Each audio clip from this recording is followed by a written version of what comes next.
Hi, and welcome to this week's weekly show. Whether you're watching with us live or whether you're on demand, welcome. We're excited to have you. Listen, this week we're going all green. I was going to even wear a green shirt this week, but then I realized that it would probably act as a green screen. So you can't see it, but I do have a bit of green on my shirt. So I guess we're going mostly green this week. Now, listen, I have a very exciting guest this week who's truly an expert in the realm of sustainability, especially as it pertains to events. So we're super excited to have her join us and get onto that discussion in a little while. But first of all, some announcements. So we're excited at SpotMe. We're always excited to be recognized by third parties and external people. And so to be recognized by Forrester in the realm of online event technology in a recent report that they delivered was fantastic news. And then a week later, as you can head to our blog and you can see that news there. And then a week later, we were also recognized by another research firm called Wayne House. And so they recognized us as a virtual hub in the cloud engagement platform realm. And so the two recognitions, super excited, always good to get that third party endorsement of the journey that you're on. Gives us extra fuel and extra oomph to keep going for all of our clients out there. So this week, that's it for announcements. This week, what I'd like to do is share with you a view of one of our features that I talk a little bit about. I don't think it gets enough attention, and it's our conversations feature. It's, in other words, our chatbot feature built natively into our platform. And what I'm showing here is the weekly show experience that you all log into to watch this show and watch us on demand. And if I click here, I set up a very, very simple chatbot just to gather some feedback for the show. And I added it to the quick link toolbar. And you can see here that that launches once you click on here. And very, very simply, welcome to the weekly show. How are you enjoying the show? I'm going to give myself 4 stars. What topics would you like? I can type in here new topics around hybrid events. If I can spell, that would be useful. I'm going to send that. And very, very simple, very effective. And really a multitude of uses. I'm going to show you exactly how to build this in a second and hopefully get your creative juices flowing. You can use this for a lot of things. You could use this for simply welcoming guests and pointing them to the right area of the platform for content, for agenda, for sessions. You can use this for maybe logistical things. Maybe if you're going hybrid, you want to give people in person some logistical reminders, some out of bounds. Maybe it's things like where the restrooms are, who knows. You could use this similarly to ask questions about the support that people need and point them to the right sponsors, collect leads. Really the potential is really down to how much creativity and how much thought you have. The other great thing about this is you can have a different chatbot targeted to different members of the audience, right? So you don't have to have one chatbot for everybody. You could be different chatbots, different conversations laid out specifically for different areas of the audience. So that adds an extra element of creativity. Now, as I mentioned, super simple to build. So what I'm going to do is jump in to the weekly show. And I am sharing the wrong screen. So let me just stop a second and share the right screen. Let's see if we can do this. So here we go. I've logged into Backstage and I've landed on my dashboard. So from here, what I'm going to go down to is the Live tab. And you can see here, Conversations Beta. So it's currently in beta. We're always upgrading this feature, and we'd love more people to use it and test it out. But conversations equals chatbots. So I'm clicking on conversations, and you can see here that I already have my show feedback chatbot set up. I'm going to go quickly into edit. Now, here's the thing. This is really drag and drop. You can see the layout that I have here, but it can get, you can add conditional logic. It can really get as creative as you like. So I have my simple chat conversation laid out. Now, what I'm going to do is add an extra question in here. And I want to know from people, before I collect their feedback, I want to know what is the best day. What is the best day to watch the live show? Okay. And then I'm going to add in my potential answers. I'm interested in Tuesday, Wednesday, or Thursday. Okay, so those answers are there. Now, I'm going to save that like that. Okay, let's say I want to add some conditional logic. Everybody that clicks on Wednesday, I'm really intrigued by Wednesday for some reason. And I want to add an additional question for only those people. And I want to know, what is the best time to watch the live show? Okay, so again, my answers are going to be 9 a.m., 10 a.m., and 11 a.m., and then 1 p.m. Okay, I'm going to add that in. And you can see it's building it right away here for me. Now I'm going to save that again. I'm going to go back in here. Now remember, I wanted to add conditional logic where anybody that answers a Wednesday jumps straight to what is the best time. But I only want to ask that question if they click on Wednesday. So for anybody who answers Tuesday, I'm going to skip back to how are you enjoying the show? And then anybody that also answers Thursday, I'm also going to skip to how are you enjoying the show? So I've saved that now. Changes have saved, it tells me.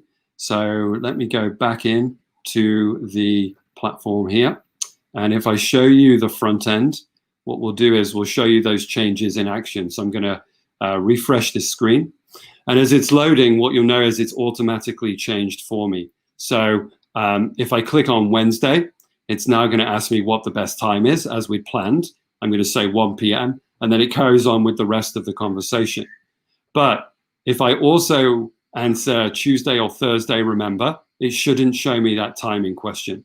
And it doesn't. It skips over the time in question and just asks, how are you enjoying the show? So there you can see conversations, chatbots, super easy to build. The only limit is literally your creativity. And the best thing is, if I can do it with no code, so can you. So get thinking about it. Get thinking about the different types of audiences, some of the ways that you can make some of your interaction automated, but also more human, right? People are conditioned to have these types of conversations. They're everywhere. Conversational marketing is a thing. And the reason it's a thing is because people adapt nicely. They really like this kind of experience. So get building, get using. Conversations equals chatbots. Okay, fantastic. Now, on to the real topic this week. As I mentioned, we're going green. We're super excited. I'm actually a scientist by education, so sustainability is near and dear to my heart. And I know it's the same for our expert. She has been, for a number of years, has been an expert on sustainability, especially as it pertains to events. And so I know we've been sharing a lot of her articles over social, and she's written extensively about events and sustainability. So I'd love to welcome Shawna McKinley to the show. Welcome, Shawna. Hi, thanks for having me. Thank you for joining us. I'm super excited. I know we've been discussing this topic for a couple of weeks now as we prepare for the show, and it's a thrill for me to get to meet you live on the show and interview you. I think the first question I have is, what do we mean by sustainability right now in this moment? And I know we've been discussing, but are people using the term sustainability? Is that the right term? Well, I think that the language of sustainability these days, first of all, it's a complex topic. So sometimes we don't always recognize it for sustainability when we hear people talking about it, because a lot of us value different things when it comes to quality of life and health and well-being and a good planet and a healthy neighborhood and all those kinds of things. So it's a topic that can be quite wide-ranging. But for most businesses in particular today, which obviously is our audience, people in the business of meetings, the UN Sustainable Development Goals really are the framework that is dominant for talking about sustainability. Okay. So they're really lovely because they're adaptable enough that they apply in any situation. So if you are planning an event and it's virtual or online or it's in person, the same framework still applies, which is the beauty of it. And they're terms that other sectors relate to outside of our industry. So they're kind of a universal language. And, there's 17 of them. And I think they collectively also help to tease out a lot of these complicated different ideas and different values and different intentions we have. Okay. And their ideas, they're not hard to get behind. They're things like clean water, quality education, sustainable cities, protecting life on the land, eliminating poverty, eliminating hunger. These are universal human values and human intentions that I think we all aspire to. And, collectively, they're just the priorities we have to build a better world for everyone that works more fairly and equitably for everyone. So I think that tends to be the dominant language. But interestingly enough, you asked about the times that we're in. Yes. Crazy times, right? I mean, yes, I think universally people would agree with that. Yeah. And I think, for every conversation I have and every article I open and webinars I watch, I find that sustainability is a thread that's kind of an undercurrent of everything. But I don't think we're calling it sustainability so much. But the things we care about and we're concerned about and we're doing right now are all central to sustainability. Yes. The shift to online, it's about adaptation. And adaptation, talk about extreme adaptation. That's what we're living in the event industry right now. It's something we all can relate to. And adaptation to build resilience is a fundamental part of sustainability.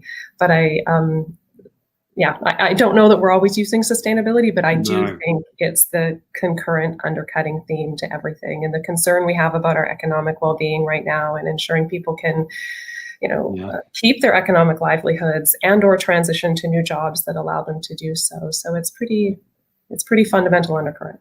That's nice to hear, but you're right. It's such a big umbrella and a term that I think gets bandied around quite a lot. So the UN 17 principles, I love it, and we'll add a link to the show notes for people who are listening. That's a good idea. They have a great resource hub. Particularly, I'll draw people's attention to. They have guidance on the priority things you should focus on. So if you take a goal like eliminating hunger, they give very specific guidance about things to focus on and how to measure it. Because measurement is really key. We all want to show value, right? So when we're taking the steps, what should we be evaluating? And that's helpful. So resource would be good. Nice. Awesome. Thank you, Shawna. My next question was going to be to dispel, to maybe settle a bit of an argument. We've been sharing some of your articles over social this week, and I think they lay out factually the argument here. But a question did also come in around, how do you comment about the recent news that all data and cloud centers create more CO2 than planes?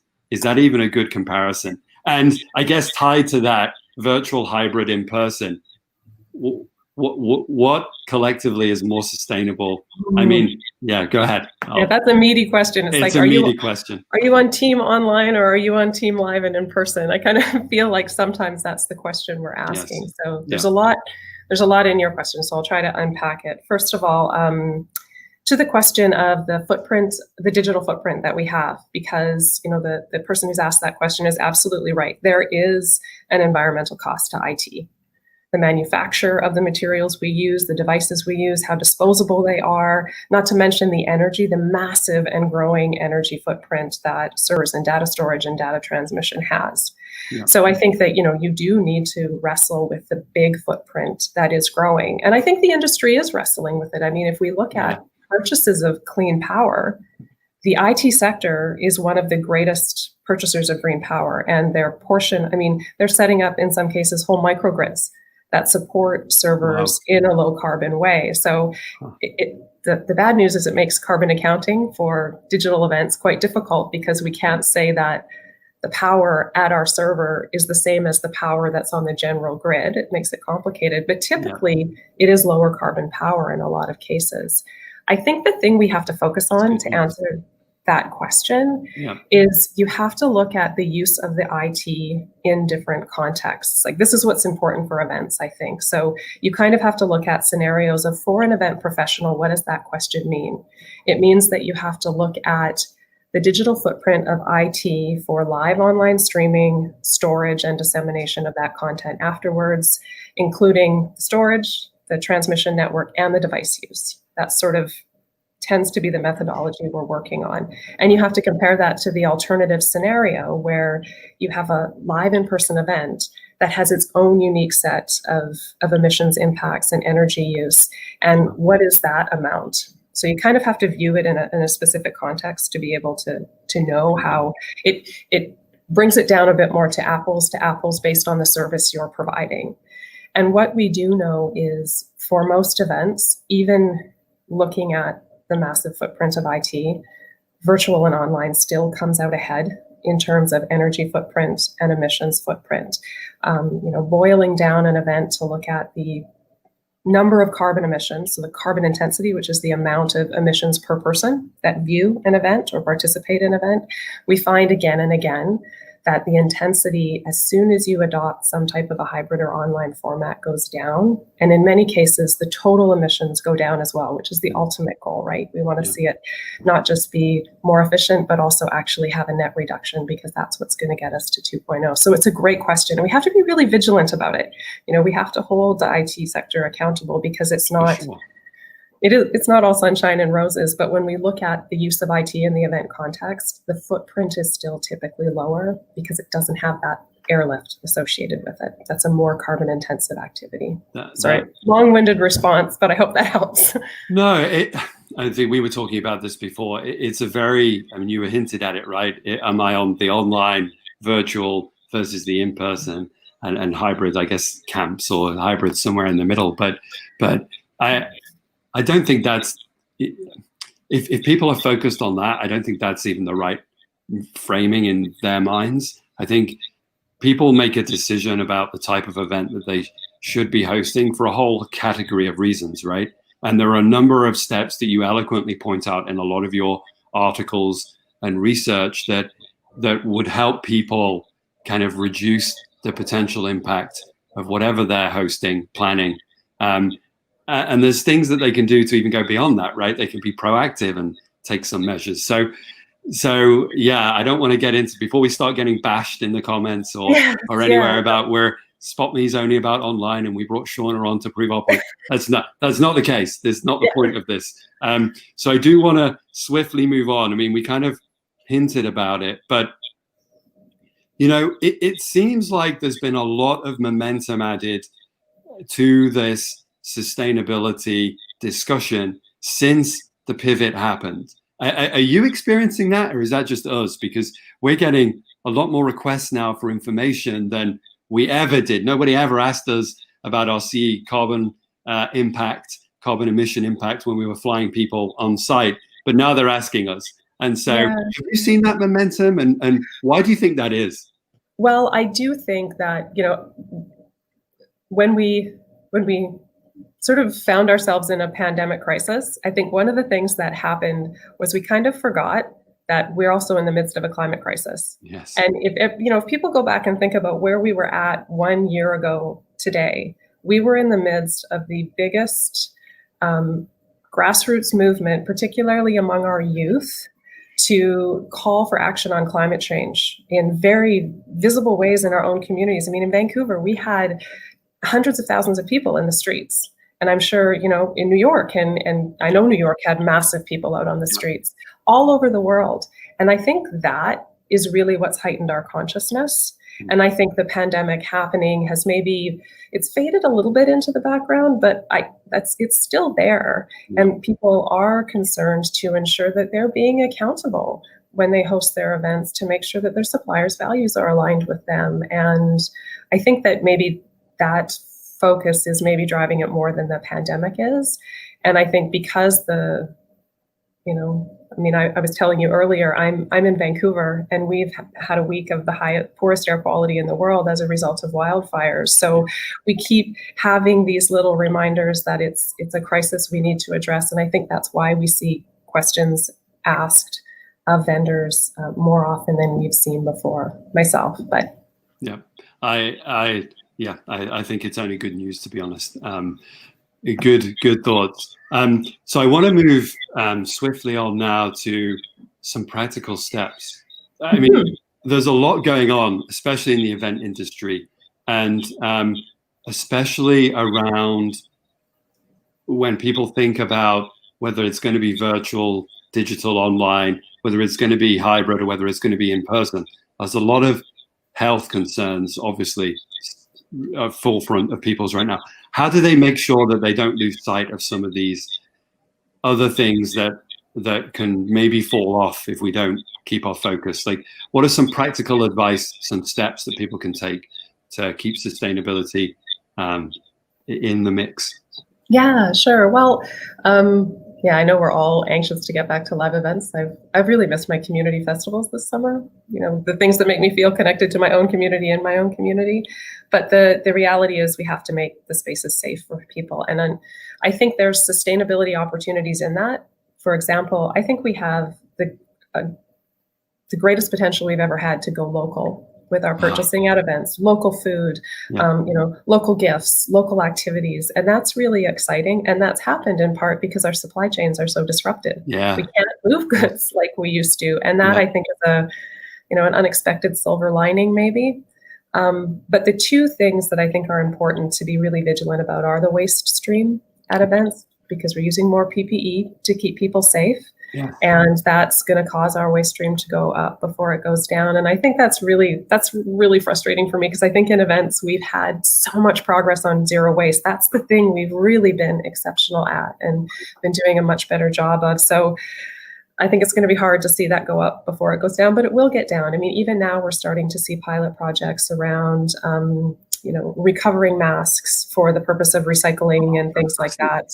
There's been some really interesting projects with some providers in the US and beyond. So, there's hope, and there's practical examples that are emerging that will help us going forward.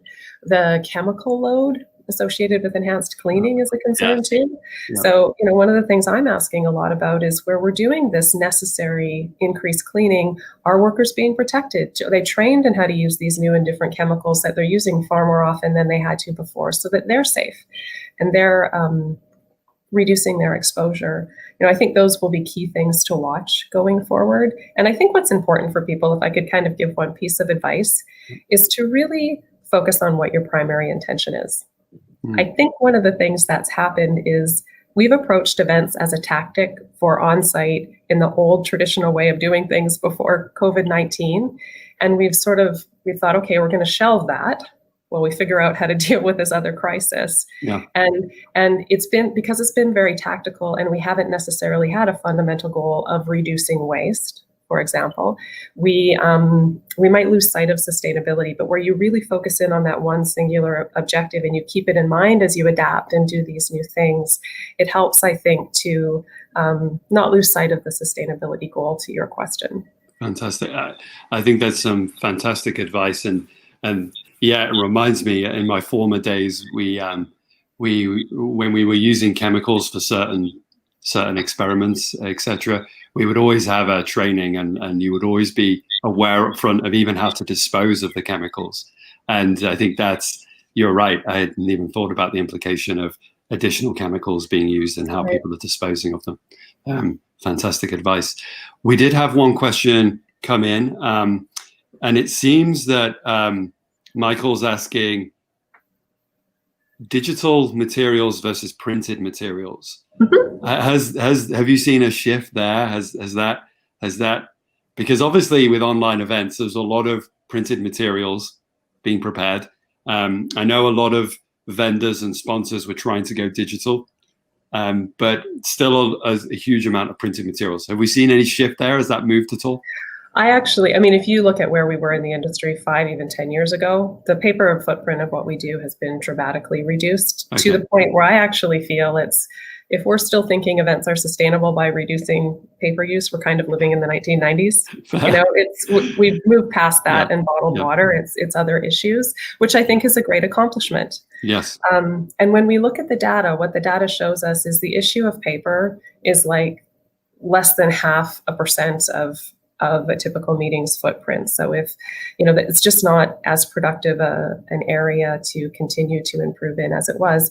And actually, the interesting part of this, so this highlights for me some of the tensions in sustainability. I come from a forestry family. My background of my family is in forestry, which if it's managed well is a renewable industry, and they've been displaced by the fact there's not as much pulp and paper production. So I think that, there's a rub to some of these sustainable practices, that it's never a cut and dry ideal solution all the time. But I think to the point of paper, it's we really transitioned past that, I feel, which is a good thing. It's a great thing. That's great to hear. As you were talking about eloquently about the difference between virtual and maybe on-site, I think you hinted at it, and I know it's in a lot of your research. What are some of the elements then that we should focus on when we think about bringing people back on site? I know we talked about local, and that to me hints at trying to reduce travel and logistics around the event. But is that really a frontier that maybe people want to be thinking about when they think about hybrid and where they're offering virtual versus in person? Does that also extend to that? Yes, it does. I mean, localizing your events is a great way to be able to still have that in-person connection and all of that, that good stuff around that while you connect with a broader, regional, national, international community. Some of the analysis we're doing is around local cluster events where essentially air travel gets eliminated, but the on-site event still happens, and also provides opportunities for venues and hotels to set up spaces for us to use that are well connected, right? And have the network infrastructure that allow us to do that in a really speedy and effective way. So absolutely. The other things that I think are important to consider are when we do get back to traveling, there are a lot of great things that you can do to significantly reduce emissions that I don't think a lot of people are thinking of. Okay. Like where you're choosing between two different destinations, and one is, largely powered through fossil fuels, through the grid, and one is largely powered through hydroelectricity and renewable energy. Making the choice to go to that city that is advocating to support cleaner, low carbon forms of energy automatically brings down a lot of your impacts, right? And it becomes almost passive. It's like as soon as you make that choice, everything else becomes easier. The hotels have lower footprint, the venues have lower footprint, your catering has lower footprint. And the other thing that I find really fun is playing around with food and beverage planning. It's an area where we have incredible opportunities, not just to address carbon, but also water footprints of different foods, and planning a whole experience that educates your attendees around the footprints of their food and how much can be saved by shifting proteins. I mean, yes, plant-based is best, but not all our attendees want to go there. Yep. So sometimes it's as simple as still allowing a meat-based protein, but shifting it to a lower water, lower carbon footprint. So those are key things that I encourage people who are, fortunately able to get back to live and in person to think about going forward. Very practical things. I love that idea about the venue, just choosing the sustainable, I don't know if that's a phrase, venue can really help you knock off a lot of things potentially on your list, because they have sustainable practices, then they're automatically maybe helping you with the food and the catering. Yeah, I love that. That's a nice thought. Where can people find out more about you, Shawna, and what you do and information? Where should they go? Well, you guys have been kindly sharing a lot of my articles and stuff on Twitter and LinkedIn over the last week. So folks can find me on Twitter and LinkedIn using the tags you've already shared. Okay. A lot of the research that you've referred to that I've been doing is shared on my blog, eventsalani.com, which is linked in some of the posts you've been sharing, which I've been grateful for, along with the invite today. So great. No problem. We'll add links in the show notes as well to make sure people have those available. Listen, thank you. I feel like we could keep talking for the rest of the day on this, but I know our audience probably would like to read some of that information themselves. So thank you so much for joining me. I know you're an expert, and if people have any sustainability concerns, please do reach out to Shawna. She really is a leader in this field and can really help organizations of any size tackle some of these thoughts and challenges as they plan ahead. So thank you, Shawna. Thank you. And thank you to everybody for watching, whether you're live or on demand. We appreciate your viewership. If you have any feedback on the show, let us know. You see the chat bot that I set up, the conversation that I set up on the weekly show. So tinker around, have a play, and don't forget to get creative with your own chatbots in Backstage. Thank you so much. Bye.